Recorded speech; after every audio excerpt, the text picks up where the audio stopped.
Great, thank you. It's great to be here. Thanks for the invitation to come down to beautiful Melbourne. I've had a great few days in Melbourne. The weather's been all over the place. What I'm used to, what I expect when I come down here. And this has been really interesting. I congratulate Monash for really leading the conversation that you've been having today. And I'm going to go back to my institution and really encourage them to be a bit more proactive when it comes to supervision, because it's obviously a really important topic.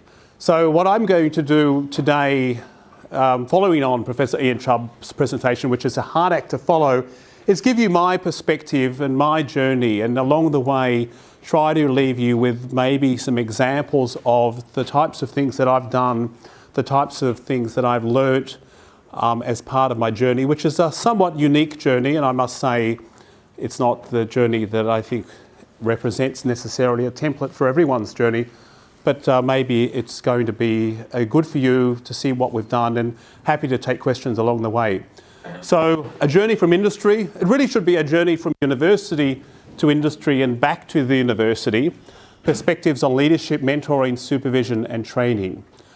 So I've also thrown a bunch of logos on that slide, but it sort of shows where my research right now is being funded from. This is really a subset, but it is all over the place. It's ARC, it's New South Wales funding, it's US Air Force, it's US Army, and it's Huawei. It's interesting to see a Chinese company next to a US research agency. I don't know what that's going to look like, how that's going to work in the next phase of my research, but it's going to be interesting anyway. So let me start by setting the scene and showing you a slide that I think you're going to see again this afternoon. You may have seen already, just to make the point when we talk about science and engineering graduates at least, which is a subset of the conversation we're having today. Of course, the reality is only a very small fraction of graduates, whether we're talking about undergraduates or postgraduates, end up in an academic role, end up as professors. Whether it's 1%, 2%, 0.5%, it's really a very small fraction of the graduates that end up in universities, end up in tenured positions. And I think for many supervisors, many academics, that's sort of difficult to deal with. I think there's sort of a view that we're really training our graduate students to be future professors. And the reality is there simply aren't enough positions. And it was a wake-up call for me and for my centre about a decade ago when we started to really embrace that perspective and the broader context for our graduates. Now that's, I think, a European perspective, but I was fortunate to have a conversation with Professor Laura Warren this morning, and she was very nice to send me a slide, which is a University of New South Wales perspective, which sort of tells a similar story, and that is 50% of PhD graduates are employed in the university system 10 years after graduation. Okay, and I think that is including research fellows, professional staff and other roles. But again, it's a very small fraction of graduate students that are in the university sector, and really we should be thinking about the broader opportunity. So let me just talk about my own journey to set the scene so you know where I come from. I was a pretty traditional young boy growing up in the northern beaches of Sydney, HSC, physics and math. I went off to the University of Sydney with no ambition at all, and was very fortunate to be studying the Faculty of Science, School of Physics, and early on really interacted with some inspiring supervisors and graduate students. And I think, I like to say that the fire in my belly turned on probably at the end of my undergraduate degree, probably going into honours year. I did my honours degree in astronomy, optical astronomy, and at that point somehow realised that I was actually pretty good at research and was starting to think about doing a PhD in astronomy. That was my first agenda, and I like to say that I saw the light and moved into photonics and optics in the early 90s, because that was such an exciting field then, because we were starting to build our fibre optic infrastructure, and there were really great challenges for physicists at the time. So my PhD then allowed me to spend some time at Bell Labs, and I'll say a little bit more about that because one of the real highlights of my journey is the sort of international, global experience that I've had, working overseas, working with great mentors. Having that international perspective was really what gave me an enormous kick in the early parts of my career. I went across as a postdoc, Bell Labs, I'll say more about that. Member of staff, I had a number of offers from universities around the US, assistant professor, but I stayed at Bell Labs and very early on, very early age, was promoted. And something about my background and my personality, my style of leadership, I was promoted at a very early age, and at the age of 31 was leading a significant organisation for a number of years at the interface of science and technology industry. And then I came back to the University of Sydney, and what I'm going to tell you over the next 25-30 minutes is how I've really taken that international experience, leadership, team building, entrepreneurial spirit, and try to build that culture here in Australia. So I've been a professor since 2003, and I've been leading CUDOS since then, and that's been a great journey. So really, my career started with what was an amazing opportunity. I was very fortunate to have an amazing PhD advisor. He was in his mid-30s. He's now my colleague, Professor Martin Dusterki. I should put his photo on one of these slides. He's now my colleague. And he was just dynamic, ambitious, and he had that vision then for me to go overseas. And he was fixated on Bell Labs. I didn't know why at the time, but it was such a good move. And I spent 6 months at Bell Labs as a PhD student working for this fella, Dick Slusher, who was just a wonderful mentor. And I came back to Sydney and was then invited back to Bell Labs as a postdoc. And for those that don't know their history in science, Bell Labs for probably 50 years was the premier research lab for the physical sciences. So you probably think of a few important inventions that came out of Bell Labs. Who can name two? Because anyone in the audience name something that came out of Bell Labs.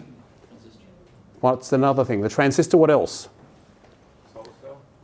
Yes, very good. And even more broadly, the concept of information, Claude Shannon. So an amazing place, very empowering research culture, unique. It was a building that was set up for collaboration. The design of the building, the corridors, the open door policy, it was just such a fantastic place to work. It doesn't exist anymore, unfortunately. So I went through the whole transition from AT&T Bell Labs, Lucent Technologies. I then was part of a spin-off OFS, and along the way had really good experiences. And as I said, for 2 years I was director, 31-year-old Australian PhD from Physics, University of Sydney, Director of Photonic Devices Research, essentially leading Lucent, a $40 billion company. I was leading their research in optical fibre devices, underpinning Lucent's entire optical networking business. And that was a fantastic ride. It was interesting to be so young. Along the way, we were acquired by Furukawa, a Japanese company. It was a very positive experience, and we would fly over to Chiba and Tokyo to meet the executives. And I can always remember the experience when you exchange business cards with the Japanese, and it's a very formal process. And they would look at my business card and they would see the title and they would sort of struggle and they would have a conversation with their colleague, and it was all very surprising and unusual that he was this young Aussie interacting with them. But this provided me with a fantastic leadership opportunity, but also to develop an entire framework for translation and innovation that I've basically replicated in the context of CUDOS and more generally in Australia, and I'll talk a little bit about that. You can see a number of the technologies that you won't understand the details of, but essentially these are all the building blocks of optical fibre communication systems. So when you send an email, use your cell phone, use your internet access, ultimately it's all going into optical fibre, travelling through these fibres at the speed of light, and along the way it's been amplified, it's been filtered, the pulses have been shaped by devices that mostly came out of Bell Labs, and a lot of that came out of my research back in the 90s. So this is me. So there's a young guy there. Look at me, 32, and I'm standing next to my boss, Ken Walker, who was the vice president of the business unit, and that was the team that I had assembled in 2001, and it grew to about 28 researchers, PhDs and engineers. So the challenge in that context, which is very much the challenge we have in Australia, was how did we continue this emphasis on groundbreaking research that Bell Labs had really been the champion of for 50 years, and at the same time serve the business agenda? How did we find that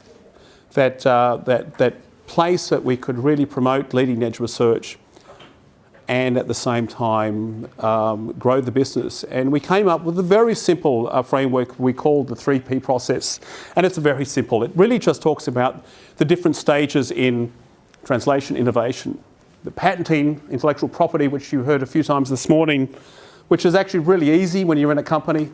We would write patents in a few days. We had patent attorneys in the building who were qualified with PhDs and working very closely with us.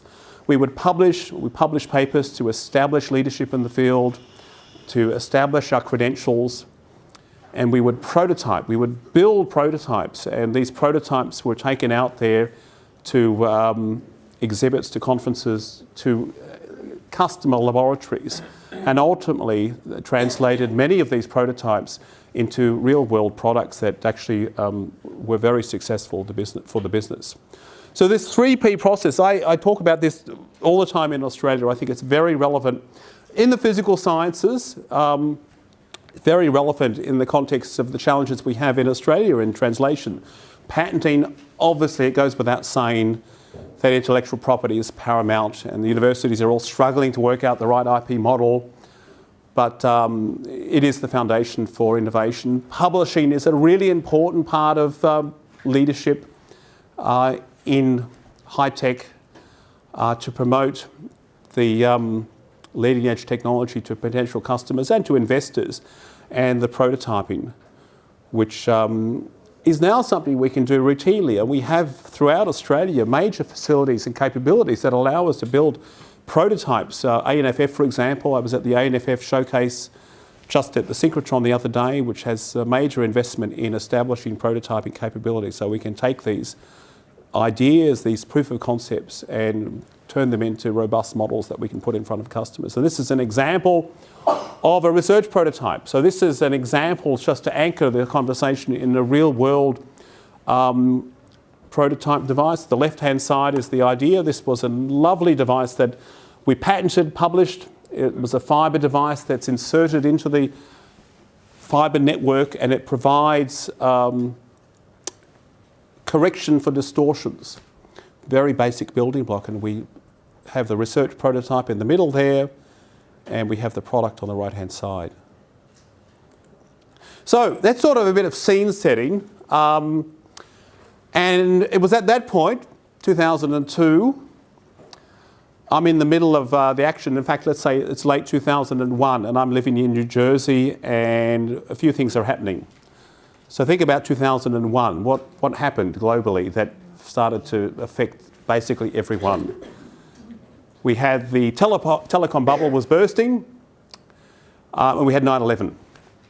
And literally the day after 9/11, I was in New Jersey, we were talking about this last night, literally 2 days after 9/11, this industry that was so strong but was struggling collapsed. Basically, confidence was totally shattered, and within 6 weeks, that entire ecosystem collapsed in a heap. And 5 days later, I got a call from the Australian government to come back to the University of Sydney. And so I set up CUDOS in 2003 as an IRC Centre Excellence in the inaugural round. And I'm going to talk about in the next 10, 15 minutes about what we've really done in terms of education and training and entrepreneurship, and how I've taken my experience working in industry and translated that into the local context. So CUDOS Centre, that wraps up next year, have been going for 14 years, very successful centre, 7 universities, in fact 6 universities, because Swinburne is pulled out because Professor Mingu moved to ROIT, so I should remove that logo. You can see Kim Carr, wonderful Minister for Science under the previous government. Strong emphasis on fundamental research, but also this entrepreneurial approach that I have brought with me and have really instilled both within the centre and also within the universities that we're involved in. This is our team, 150 researchers, probably 50 PhD students. Fantastic PhD students. A really good mix from all over the world. A reasonably good gender balance. Not as good as it needs to be, but a really interesting mix. So now, I'm a university professor, and transitioning from industry is really hard.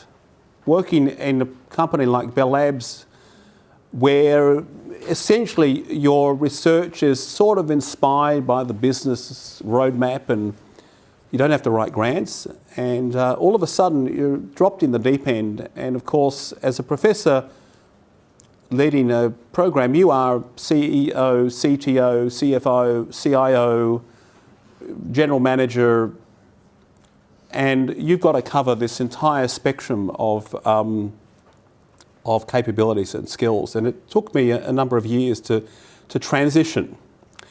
So that transition is an interesting transition, and I think we all go through that. We grow up as researchers, we grow up as leaders. PhD students are, or maybe I use the analogy of football players. Let's see if it works. We start off as the players, PhD postdocs, we're kind of working on our own. PhD students are sort of working on their own. I like to encourage my PhD students to actually become involved in the supervision of other students, so they're starting to get that exposure. We become coaches, and then all of a sudden we become managers. And I had that experience. That transition went very quickly. Some good players do not make good coaches. Okay. And it is interesting, not everyone is equipped to become the leader, the manager, and that's okay. This is an example many of us maybe know about. So now let me talk a little bit about the centre's research and what we've done in terms of education, training, mentoring, and this broader issue of entrepreneurship. So let me just tell you what photonics is, so we set the scene. We all know that electronics deals with controlling and manipulating electrons, and of course is the backbone of all modern computing. Based on the invention of the transistor in 1947. Where was it invented? Bell Labs. And they were awarded the Nobel Prize. Photonics simply deals with the control and manipulation of photons. Okay, light, particles of light. This discipline really is as old as the laser. Optics is thousands of years old. The Romans, the Egyptians understood basically how light refracts through glass. The concept of a lens is thousands of years old. But photonics is a relatively new discipline. It's as old as the laser. And of course, optical fibre transmission really kicked in the 1970s, and really the 1990s. And my research really deals with the next big theme. In fact, it's now a huge part of our industry, and that is photonic integration. Basically creating a photonic chip that is the photonic analogue of the electronic microchip. That's the broad agenda. And so what we are essentially trying to do in a nutshell, and I actually was in a lab during lunch today in the physics department with the professor who's the head of the School of Physics, and he grabbed me at about 11:30 and took me on a tour. And he took me through a whole bunch of optics labs. And in fact, I saw a lab that was essentially like this lab. Okay, it's an optical table. And sitting on that optical table, there are dozens and dozens of components, passive components, active components. So you've got lasers, you've got detectors, you've got mirrors, you've got lenses, you've got amplifiers, all of these active and passive components sitting on this massive optical table. Basically what we're doing is taking all of those components, putting it on a chip the size of my thumbnail. Okay, and we're leveraging the semiconductor industry. We're leveraging the tools that exist within the foundries that make the microchip to create these photonic chips. And at the same time, We really want to grow our industry. We really want to see this breakthrough technology translate into real-world outcomes, new companies. We want to enhance the companies that we're working with, and we want our graduate students to take this knowledge out into the real world and to create new industries. And that's really what these large-scale centres of excellence are all about. Now, last year was the International Year of Light. Who knew that? Good, really. Fantastic. Well, it was my very good friend, John Dudley, who's a New Zealander, who proposed this back in 2010, and it was an amazing celebration. I was actually at the launch event in Paris in January 2015, and we got to hear from a bunch of Nobel Prize winners and a bunch of policymakers, and it was a year-long celebration of light and light-based technologies across all areas of society where light and light-based technologies has and had impact and will have impact. And one of the important outcomes of that year was the celebration of the ecosystem. We were discussing this over lunch, actually, in the broader context. So this was a report from the US National Academy of Science. And they looked at the photonics ecosystem and looked at the scale of this ecosystem.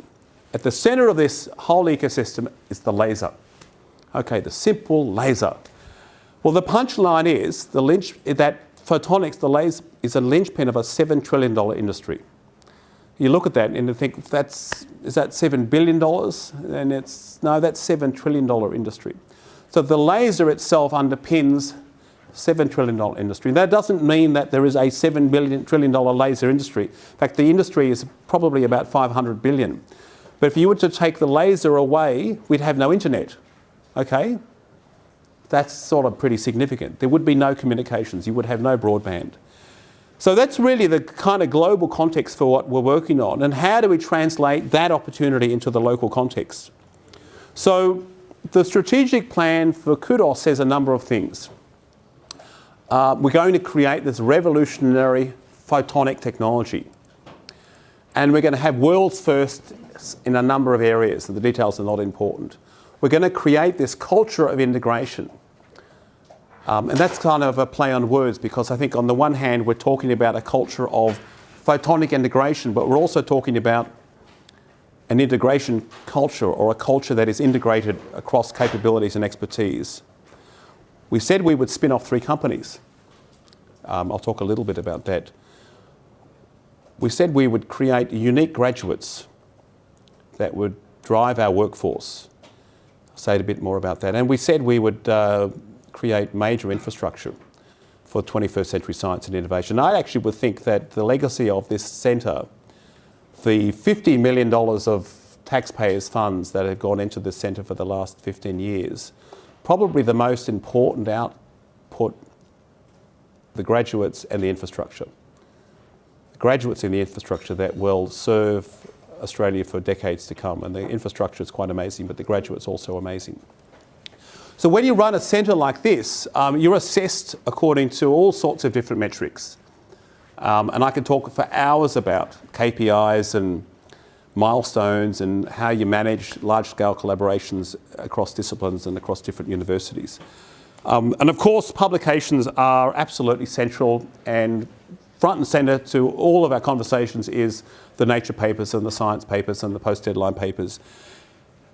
And you know, we map our citations, of course, and it goes without saying that our papers are highly cited. It's interesting to note that, roughly speaking, on average, for every ARC dollar of investment, well, for every $45,000, $50,000 of investment, there's 1 journal publication.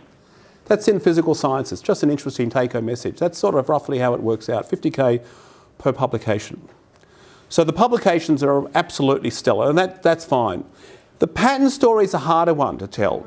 And this is where we struggle for many years, certainly in the context of a collaborative centre with different business offices, with different approaches and different cultures and partners all around the world. And it's interesting, you can see the breakdown of patent filing across the 7 universities in terms of ROIs and in terms of patents. At the end of the day, we've got a pretty good patent portfolio, a pretty good portfolio of IP. I think we've probably got about half a dozen really strong patents that represent a family that is going to be part of the legacy going forward. So if we dive in a little bit more closely and look at our strategic plan around creating wealth.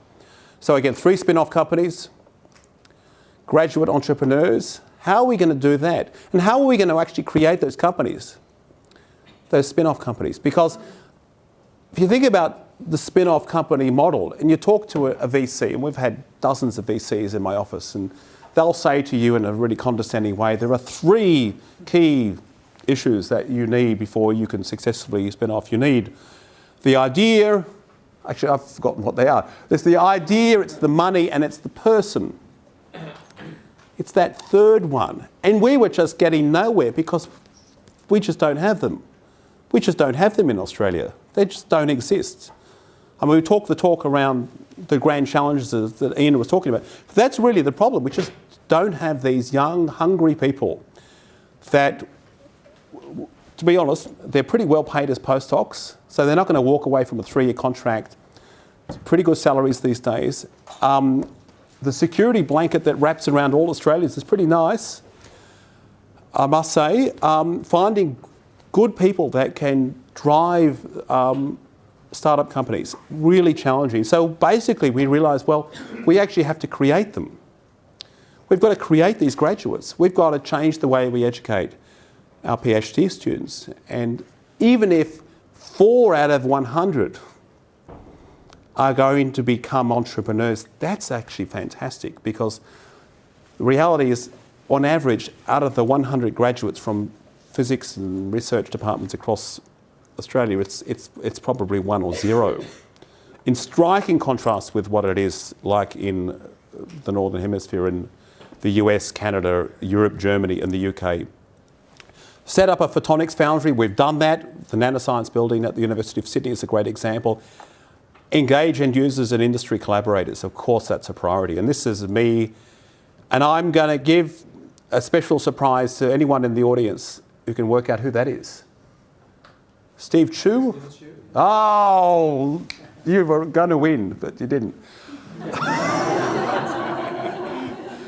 So I just like this photo because here I am standing at the CUDOS booth at the Clio conference a few years ago, and here is Professor Steve Chu, Stanford Professor, Nobel Prize winner, former Secretary of Energy under Barack Obama. Swans up with his PhD student, and one of the most impressive people you'll ever meet. And so I sort of screamed at my students and said, take a photo, take a photo. So we really needed to rethink how we trained our students. The benefit of a centre is that you actually have the scale, you sort of have the resources, you have the framework for really being innovative and bold in terms of the training, mentoring, nurturing, inspiring of our graduate students. And again, what we're dealing with is the fact that they don't want to go and work in industry. They don't know what that looks like.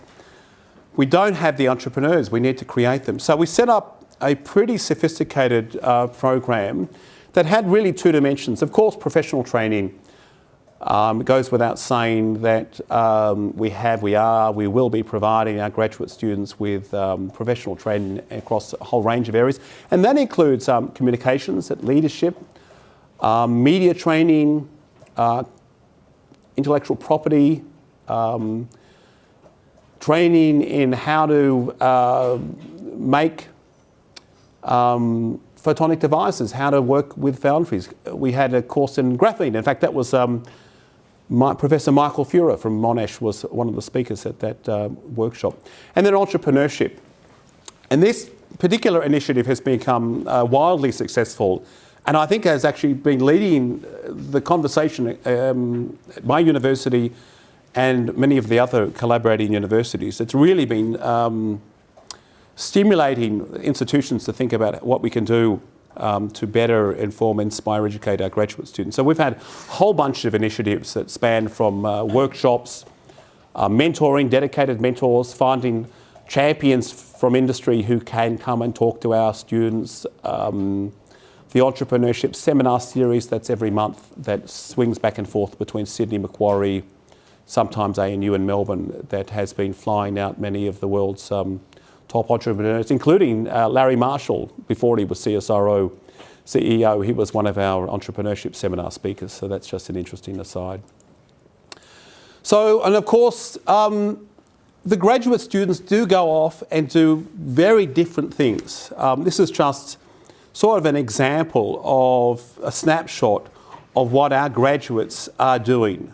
And this is totally randomly from across the 6-7 universities. And a small fraction of them end up as postdocs, and a small fraction of those postdocs end up as academics. It really is the few percent that end up becoming academics in Australia and elsewhere. But most of them end up becoming patent attorneys, working for Google, working for DSDO, or becoming a researcher in a national lab. A good fraction of them stay in Australia, but not all of them.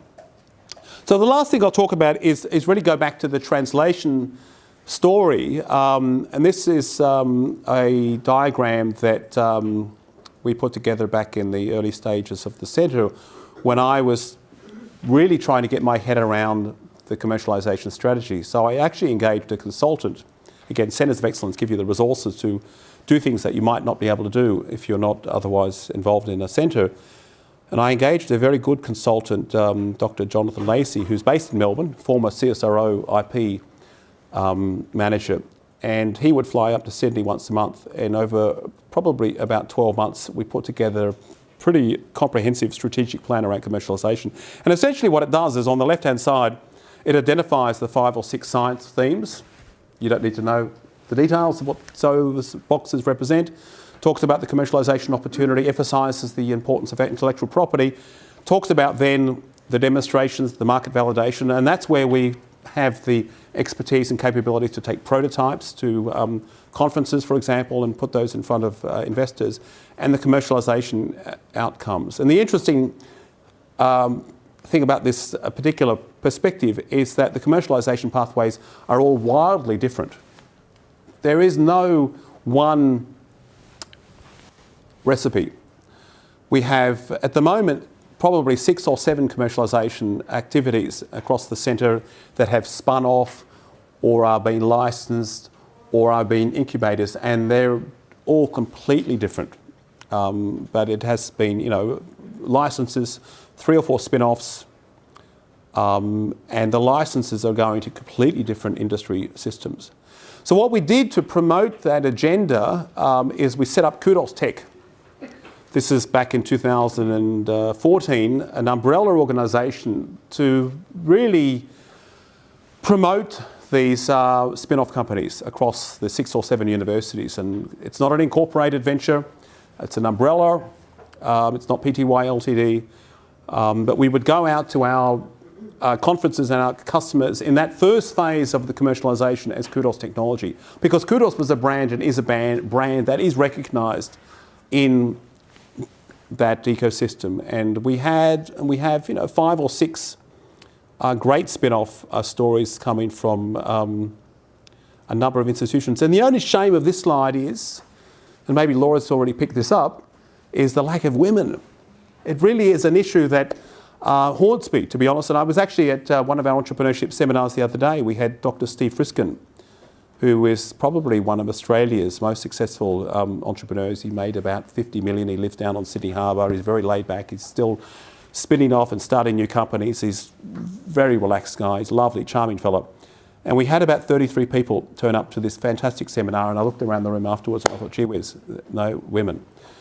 What's going on there? And I think there is a bit of a crisis there somehow, that on the one hand we've been promoting this agenda very successfully, but not in a way that I think has connected with everyone. But that's another conversation. We should have that conversation. The great story I want to sort of end up with is talk about one of these graduate students. I said we only need a handful. And this is young Dr. Tomonori who came into the centre and did a master's degree and then a PhD, working under my supervision with a postdoc. And along the way, whilst working in the lab, he realised that he needed a new widget. He went off to the workshop and he made a new widget. And because he had this sort of broader perspective, it almost came naturally to him that he could spin off a company, he could commercialise that.